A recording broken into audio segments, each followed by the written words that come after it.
یہ ماہ رجب کی اسپیشل ویڈیو ہے۔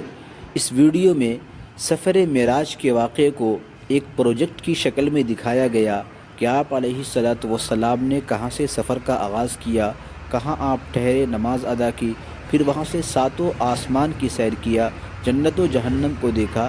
ایک پروجیکٹ کی شکل میں ان بچیوں نے محنت کر کے تیار کیا ہے۔ اللہ رب العزت ان بچیوں کی محنت معراج کے سفر کے بارے میں بتاؤں گی۔ اللہ کے رسول صلی اللہ علیہ وسلم کو اللہ کی طرف سے بہت بڑا تحفہ ملا ہے۔ اللہ کے رسول صلی اللہ علیہ وسلم کو معراج کے سفر کے لیے تیار کیا گیا۔ معراج سے مراد وہ سفر ہے جس میں حضرت محمد صلی اللہ علیہ وسلم نے مسجد حرم سے مسجد اقصی اور آسمان کی سیر کی۔ علیہ السلام معراج کے سفر کے لیے آتے ہیں تو آپ صلی اللہ علیہ وسلم کا سینہ چاک کیا جاتا ہے، دل نکالا جاتا ہے اور زمزم کے پانی سے دھویا جاتا ہے۔ اس کے بعد جنت سے لائی گئی ایک سواری براق پیش کی گئی۔ لائٹ کو عربی میں برق کہتے ہیں۔ لائٹ کی جتنی اسپیڈ تھی اس سے کئی گنا زیادہ براق کی اسپیڈ تھی۔ اس اسپیڈ سے سفر شروع ہوا۔ پھر حضرت محمد صلی اللہ علیہ وسلم کو مکہ شریف سے مسجد اقصی لایا گیا۔ مسجد اقصی میں تمام انبیاء نے حضرت محمد صلی اللہ علیہ وسلم کی امامت میں نماز ادا کی۔ پھر یہ سفر شروع ہوا۔ معراج کا سفر شروع ہوا تو اس سیکریٹ ڈور سے ہوا جس کا حدیثوں میں تذکرہ ہے۔ پھر دروازہ کھلتا ہے تو فرشتے پوچھتے کون ہے، تو جبرائیل علیہ السلام نے کہا میں ہوں، میرے ساتھ محمد صلی اللہ علیہ وسلم ہے، کیا آپ کو آنے کی اجازت ہے؟ ہاں ہمیں آنے کی اجازت ہے۔ یہ مکالمات پورا ہونے کے بعد دروازہ کھلتا ہے۔ پھر حضرت محمد صلی اللہ علیہ وسلم پہلے آسمان پر حضرت آدم علیہ السلام سے ملتے ہیں اور حوا علیہ السلام سے ملتے ہیں۔ اسی طرح دوسرے آسمان پر عیسیٰ علیہ السلام اور یحییٰ علیہ السلام سے ملتے ہیں۔ تیسرے آسمان پر یوسف علیہ السلام سے ملتے ہیں۔ چوتھے آسمان پر ہارون علیہ السلام سے ملتے ہیں۔ چھٹے آسمان پر موسیٰ علیہ السلام سے ملتے ہیں۔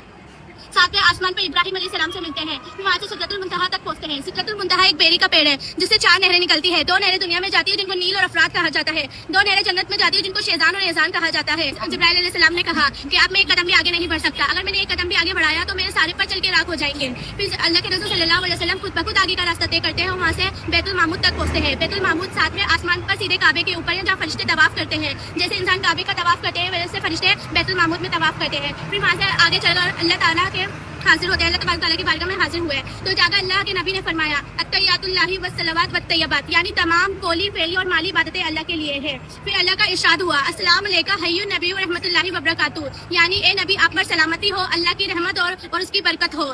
پھر ہمارے نبی صلی اللہ علیہ وسلم نے اس دعا میں تمام نیک لوگوں کو اس طرح شامل فرمایا السلام علینا والا عباد اللہ صالحین، یعنی سلامتی ہو ہم پر اور اللہ کے نیک بندوں پر۔ اللہ اور اللہ کے رسول کی ان باتوں کو سن کر تمام فرشتوں کی زبان سے یہ لفظ ظاہر ہوئے ہیں اشہد ان لا الہ الا اللہ و اشہد ان محمد عبدہ و رسولہ، یعنی میں گواہی دیتا ہوں کہ اللہ کے سوا کوئی عبادت کے لائق نہیں، اور میں گواہی دیتا ہوں کہ حضرت محمد صلی اللہ علیہ وسلم اللہ کے نیک بندوں اور اس کے رسول ہیں۔